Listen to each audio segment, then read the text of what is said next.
Proverbs 4 through 6.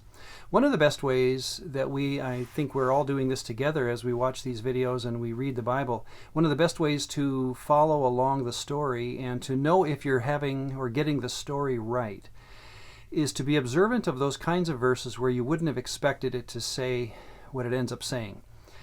To pause before you finish a sentence that you might even know because you've memorized a certain verse and ask yourself, would I have suspected that that's how the verse would end?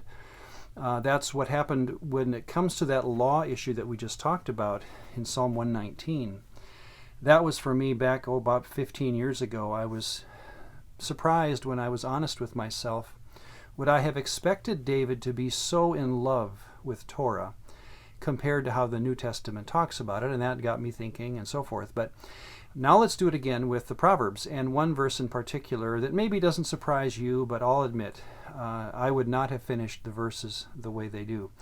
It's in Proverbs 6, verses 16 through 19.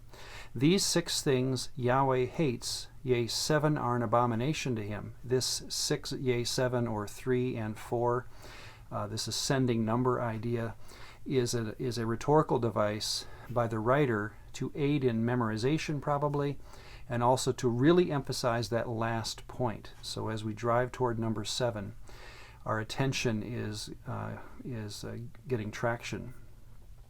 So again, these 6 things Yahweh hates, yea, 7 are an abomination. Number 1, a haughty bearing or presence.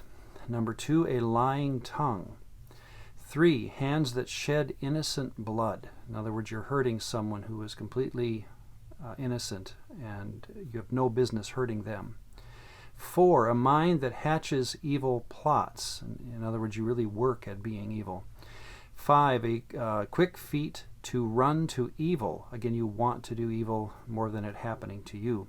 Number 6, a false witness, testifying lies. You purposely set out to hurt someone, as it were in a court of law. Think about it.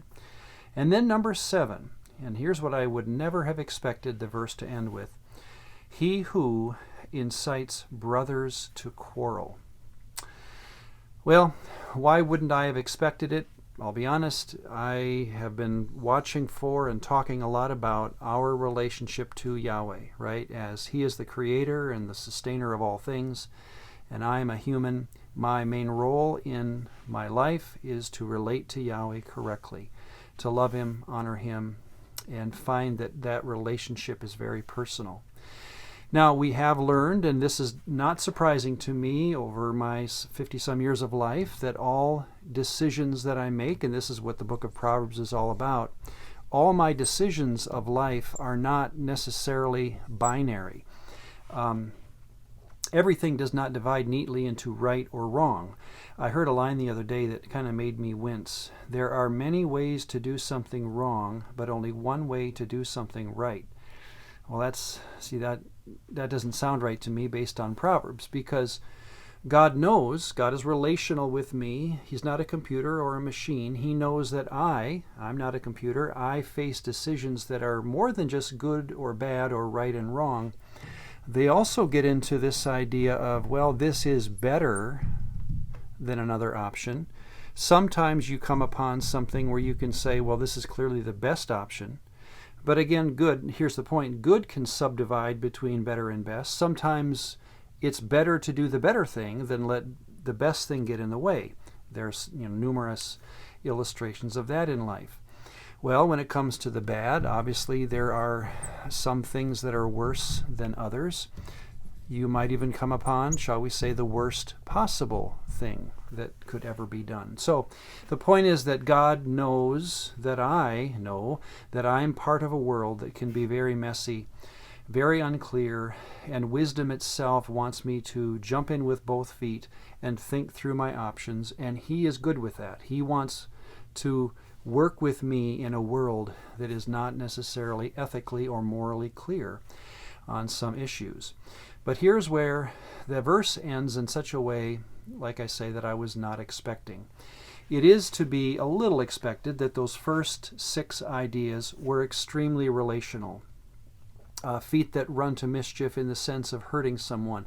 All 6 of them, when you think about it, are very relational. They deal with other people, which is a bit surprising, knowing that God wants me to relate to Him so much, but then He wants me to relate to people so quickly.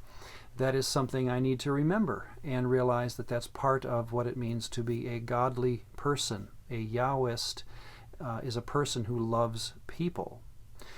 What's interesting again is that last line, the 7th being a total abomination to him. It's in a sense trying to make the person reading this text think what would be the worst possible thing to do.